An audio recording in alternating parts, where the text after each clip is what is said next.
بسم اللہ الرحمن الرحیم الحمد للہ رب العالمین والصلاة والسلام علی اشرف المرسلین نبینا و سیدنا محمد وعلی آلہ و اصحابہ اجمعین۔ ناظرین السلام علیکم۔ سیرت النبی صلی اللہ علیہ وسلم کے حوالے سے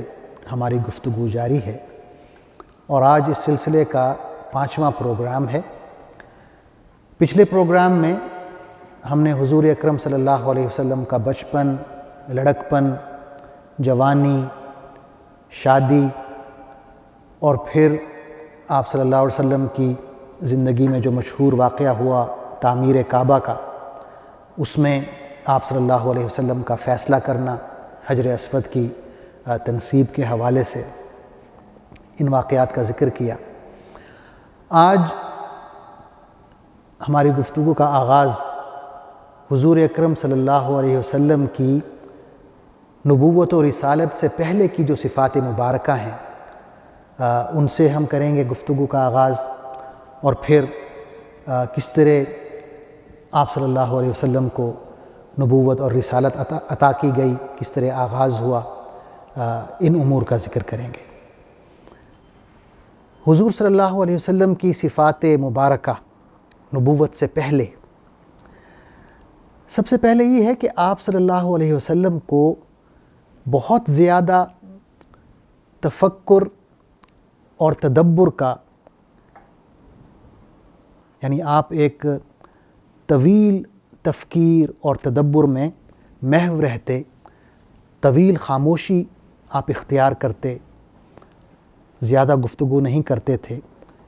یعنی اپنے معاشرے کے بارے میں آپ سوچتے رہتے، جو ظالمانہ نظام رائج تھا اس کو کس طرح تبدیل کیا جائے اس کے بارے میں سوچتے رہتے، غلاموں کے ساتھ جو سلوک کیا جا رہا تھا، عورتوں کے ساتھ جو سلوک کیا جا رہا تھا، حقوق کے حوالے سے جو بنیادی حقوق تھے انہیں کس طرح پامال کیا جا رہا تھا۔ اس کے علاوہ آپ صلی اللہ علیہ وسلم کا یہ بھی ہے کہ آپ نے ہمیشہ اچھے کاموں میں حصہ لیا، جیسے تعمیر کعبہ کے حوالے سے گفتگو کی گئی۔ آپ صلی اللہ علیہ وسلم نے کسی برے کام میں نہ کبھی حصہ لیا، نہ کبھی تعاون کیا۔ آپ نے کبھی کسی بت کو سجدہ نہیں کیا، آپ نے کبھی شراب نہیں پی، آپ نے کبھی جھوٹ نہیں بولا، آپ نے کبھی امانت میں خیانت نہیں کی۔ آپ صدق کے، سچائی کے پیکر تھے، شرم و حیا کے پیکر تھے، ہمیشہ کمزور کی مدد کرتے، آپ بہت زیادہ مہمان نواز تھے۔ حضرت خدیجہ رضی اللہ تعالی عنہ جو آپ کی زوجہ محترمہ ہیں، حضور صلی اللہ علیہ وسلم کی تعریف فرماتی، آپ کے الفاظ ہیں: انت تحمل الکل وتکسب المعدوم وتقرئ الضیف وتعین علی نوائب الحق، کہ آپ کمزور کی مدد کرتے ہیں، جو غریب ہے اس کو آپ پیسے عطا کرتے ہیں، آپ مہمان نواز ہیں، اور جو مصیبت زدہ ہیں، کمزور ہیں، آپ ان کی مدد کرتے ہیں۔ تو یہ صفات حمیدہ نبوت سے پہلے ہم دیکھتے ہیں کہ آپ صلی اللہ علیہ وسلم کی شخصیت کا حصہ ہے۔ آپ صلی اللہ علیہ وسلم جب 37 برس کے ہوتے ہیں تو جو آپ صلی اللہ علیہ وسلم کی صفت تفکر اور تدبر ہے اس میں مزید اضافہ ہو جاتا ہے۔ آپ، جیسا کہ میں نے عرض کیا، معاشرے کے بارے میں، معاشرے میں جو ظالمانہ نظام رائج ہے اس کے بارے میں آپ سوچتے ہیں، آپ تنہائی میں بیٹھتے ہیں، اور جیسا کہ حضرت عائشہ رضی اللہ تعالی عنہ کی ایک روایت ہے، آپ فرماتی ہیں کہ حضور صلی اللہ علیہ وسلم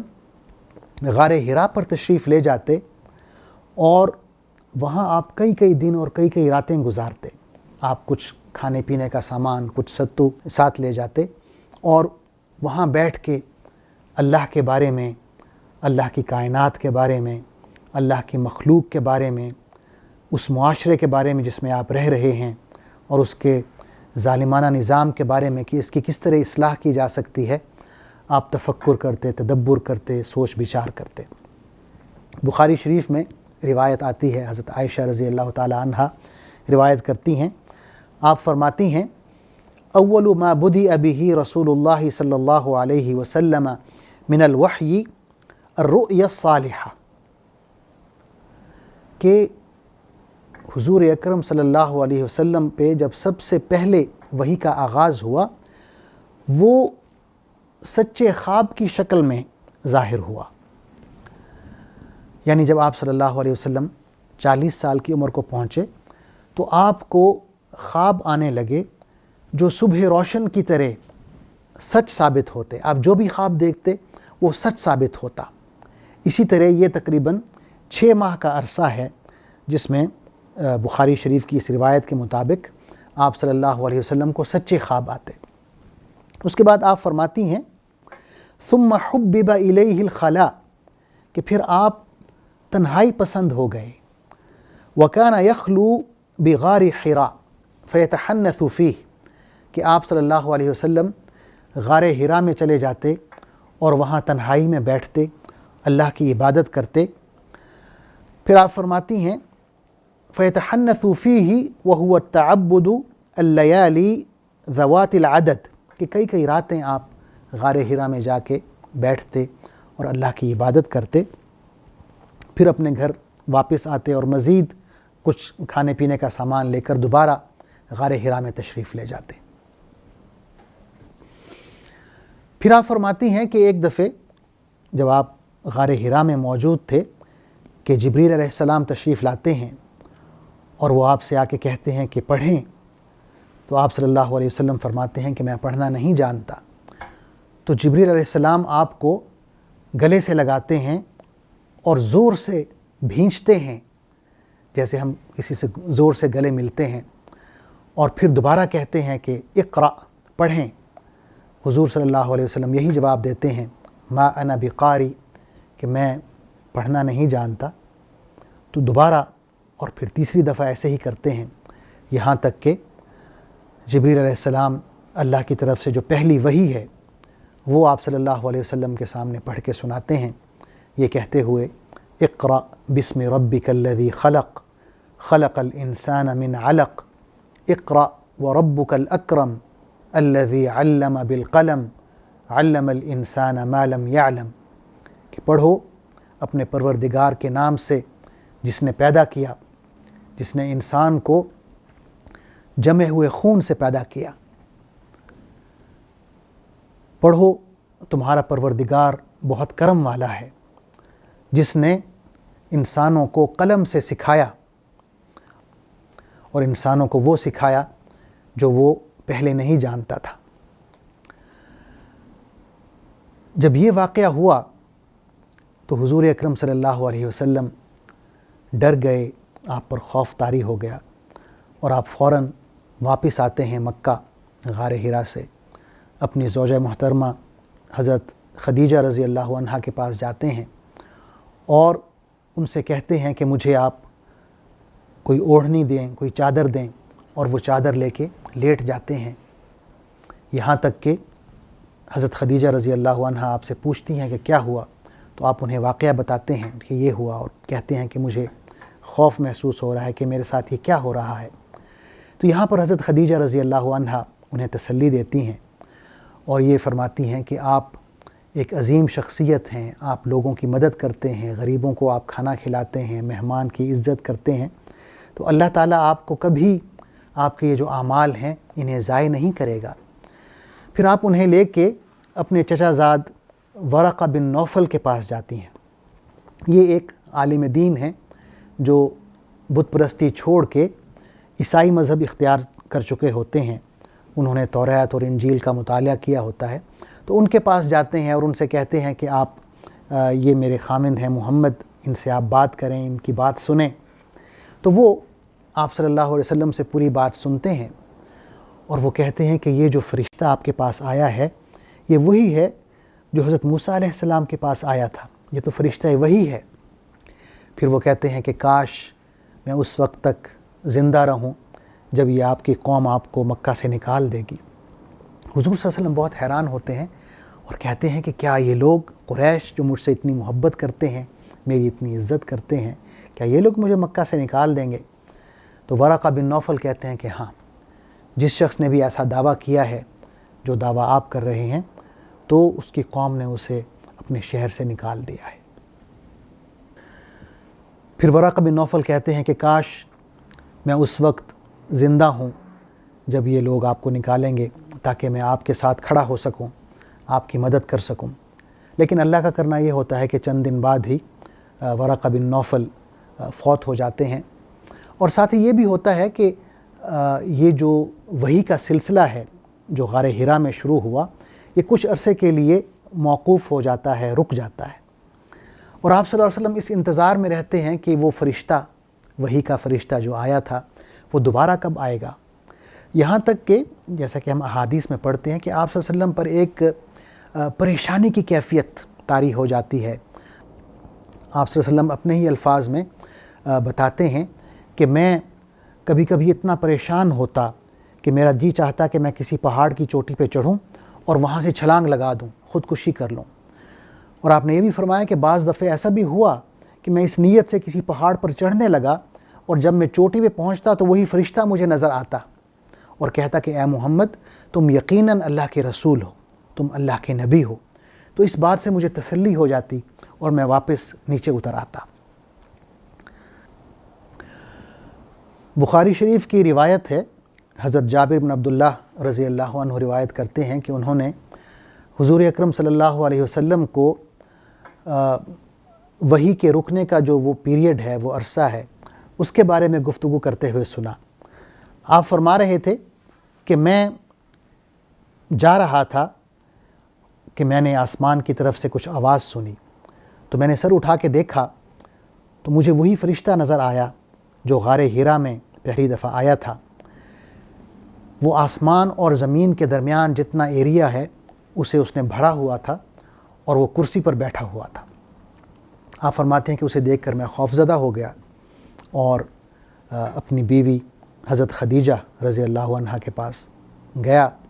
اور کہا زمیلونی زمیلونی، کہ مجھے کچھ اوڑھنے کے لیے دیا جائے، اور یعنی ایک خوف کی کیفیت تھی۔ اسی کیفیت میں پھر حضور صلی اللہ علیہ وسلم پر دوسری وحی نازل ہوتی ہے، سورہ مدثر، یا ایھا المدثر قم فانذر وربک فکبر وثیابک فطہر والرجز فہجر ولا تمنن تستکثر ولربک فاصبر۔ اس کا ترجمہ ہے،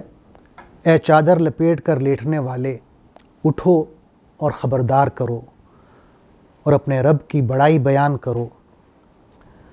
اور اپنے کپڑے پاک کرو اور گندگی سے دور رہو، اور کسی کو اس لیے نہ دو کہ اس سے اور زیادہ لے سکو، اور یہ کہ اپنے رب کی راہ میں صبر کرو۔ اس وحی کے بعد پھر وحی کا جو سلسلہ ہے وہ جاری و ساری ہو گیا بغیر کسی انقطاع کے۔ ناظرین، یہاں بطور جملہ معترضہ میں یہ بھی بتاتا چلوں کہ وحی کی کتنی اقسام ہیں۔ سب سے پہلے جو وحی کی قسم ہے وہ ہے سچا خواب، اور تمام علماء کا اتفاق ہے کہ جو انبیاء کے خواب ہوتے ہیں وہ بھی اللہ کی طرف سے وحی ہوتے ہیں۔ جیسے ہم نے حضرت ابراہیم علیہ السلام کے خواب کا ذکر کیا کہ جس میں انہوں نے اپنے بیٹے حضرت اسماعیل علیہ السلام کو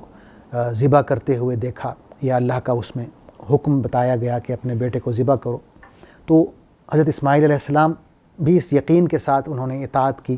کہ والد صاحب نے جو خواب دیکھا ہے وہ اللہ کا حکم ہے، اللہ کی وحی ہے۔ تو پہلی قسم جو ہے وحی کی وہ سچا خواب ہے۔ دوسری قسم یہ ہے کہ فرشتہ وحی حضرت جبریل علیہ السلام حضور صلی اللہ علیہ وسلم کے دل میں کوئی بات ڈال دیں، جیسا کہ حدیث میں ہے، ان روح القدس قد نفث فی روعی انہ لن تموت نفس حتی تستکمل رزقها واجلها، کہ جبریل نے میرے دل میں یہ بات ڈال دی ہے کہ کوئی شخص اس وقت تک فوت نہیں ہوگا جب تک کہ وہ اپنا رزق اور اپنی عمر پوری نہ کر لے۔ تو یہ دوسری قسم ہو گئی وحی کی کہ فرشتہ وحی یعنی جبریل علیہ السلام حضور صلی اللہ علیہ وسلم کے دل میں کوئی بات ڈال دیں، وہ وحی شمار ہوگی۔ تیسری قسم یہ ہے کہ فرشتہ وحی انسان کی شکل میں آئے اور آپ صلی اللہ علیہ وسلم کو اللہ کا پیغام پہنچائے۔ اس صورت میں جو صحابہ کرام ہیں رضوان اللہ تعالیٰ علیہم اجمعین، وہ بھی فرشتہ وحی کو دیکھ سکتے ہیں، اور اس کی بہت سی مثالیں ہیں کہ حضرت جبریل علیہ السلام انسان کی شکل میں آئے اور آپ صلی اللہ علیہ وسلم سے بات کی۔ اکثر حضرت جبریل علیہ السلام ایک صحابی کی شکل میں آتے تھے جن کا نام دحیہ کلبی بتایا گیا ہے، بہت خوبصورت صحابی تھے، تو جبریل علیہ السلام ان کی شکل میں تشریف لاتے تھے۔ تو یہ تیسری قسم ہو گئی۔ چوتھی قسم جو ہے وحی کی، وہ وحی کی سخت ترین یا شدید ترین قسم بتائی گئی ہے۔ اس میں جیسا کہ آپ صلی اللہ علیہ وسلم نے اس کا وصف بیان کیا ہے کہ وہ ایسی تھی جیسے بہت زور زور سے گھنٹیاں بج رہی ہوں، مثل صلصلۃ الجرس۔ تو اس میں یہ ہے کہ جب اس طرح کی وحی نازل ہوتی، بے شک شدید سردی ہوتی تو آپ صلی اللہ علیہ وسلم پسینہ آ جاتا۔ اگر آپ صلی اللہ علیہ وسلم اونٹنی پر سوار ہوتے تو اونٹنی بیٹھ جاتی۔ ایک روایت میں ہے کہ اس طرح کی وحی نازل ہوئی اور آپ صلی اللہ علیہ وسلم کے ساتھ حضرت زید بن ثابت بیٹھے ہوئے تھے، اور کیفیت اس طرح تھی کہ آپ صلی اللہ علیہ وسلم کا جو گھٹنا مبارک ہے وہ آپ کے حضرت زید بن ثابت رضی اللہ عنہ کے گھٹنا مبارک کے اوپر تھا، اور آپ کے گھٹنے کا وزن اتنا زیادہ ہو گیا اس وحی کے اثر کی وجہ سے کہ حضرت زید بن ثابت کہتے ہیں کہ مجھے یوں لگا کہ میری ٹانگ ٹوٹ جائے گی۔ یہ قسم ہے کہ زور زور سے گھنٹیوں کی آواز آتی اور اسی کیفیت میں اللہ تعالیٰ کی وحی نازل ہوتی، اللہ کا پیغام آتا۔ پانچویں قسم یہ ہے کہ فرشتہ وحی اپنی اصلی شکل میں، یعنی جس صورت میں اللہ نے اسے پیدا کیا ہے، اپنی اصلی شکل میں وہ حضور صلی اللہ علیہ وسلم کے سامنے حاضر ہو جاتا۔ اور اس طرح کے دو واقعات ملتے ہیں کہ جبریل علیہ السلام اپنی اصلی شکل میں تشریف لاتے ہیں۔ چھٹی صورت یہ ہے کہ اللہ تعالیٰ آپ پر براہ راست وحی کریں، جیسا کہ ہم دیکھتے ہیں کہ معراج کے واقعے میں نماز کی فرضیت، یہ اس کی ایک مثال دی جا سکتی ہے۔ وحی کی ایک قسم یہ بھی ہے جو کہ ساتویں ہے کہ اللہ تعالیٰ براہ راست حضور صلی اللہ علیہ وسلم سے گفتگو کریں، جیسے اللہ نے حضرت موسیٰ علیہ السلام سے گفتگو کی۔ واقعہ معراج میں ہی ہمیں یہ مثال بھی ملتی ہے کہ اللہ تعالیٰ نے حضور اکرم صلی اللہ علیہ وسلم سے براہ راست گفتگو فرمائی۔ وحی کی آخری قسم جو ہے اس میں علماء کا اختلاف ہے کہ ایسا ہوا یا نہیں ہوا۔ وہ یہ ہے کہ اللہ تعالیٰ حضور اکرم صلی اللہ علیہ وسلم سے بغیر کسی حجاب کے گفتگو کریں، اور جیسا کہ میں نے عرض کیا کہ اس پہ علماء کا اختلاف ہے۔ بعض علماء کا یہ موقف ہے کہ ایسا ہو سکتا ہے یا ہوا، اور بعض علماء کا موقف ہے کہ ایسا نہیں ہوا۔ اللہ زیادہ بہتر جانتے ہیں کہ اس میں کیا چیز قرین قیاس ہے، کیا ہوا یا کیا نہیں ہوا، لیکن علماء نے اس کا ذکر کیا ہے کہ یہ بھی وحی کی اقسام میں سے ایک قسم ہے۔ یہاں ہم اپنی گفتگو ختم کریں گے۔ اگلے پروگرام میں انشاءاللہ حضور اکرم صلی اللہ علیہ وسلم کو اللہ تعالیٰ نے کس طرح باقاعدہ دین کی دعوت کا آغاز کرنے کا حکم دیا ہے، اس پہ انشاءاللہ گفتگو ہوگی، اور یہ کہ حضور اکرم صلی اللہ علیہ وسلم کی دعوت کے جو مراحل ہیں وہ کون کون سے ہیں۔ جو بنیادی مراحل ہیں وہ دو ہیں، ایک مکی دور ہے اور ایک مدنی دور ہے۔ پھر دونوں دور کے کیا کیا خصوصیات ہیں ان کا بھی انشاءاللہ ہم اگلے پروگرام میں ذکر کریں گے۔ تب تک کے لیے اجازت دیجیے۔ اللہ حافظ، والسلام علیکم ورحمۃ اللہ وبرکاتہ۔ اللہم صلی علی سیدنا محمد وعلی آلہ وصحبہ وسلم اللہم صلی علی سیدنا محمد وعلی آلہ وصحبہ وسلم.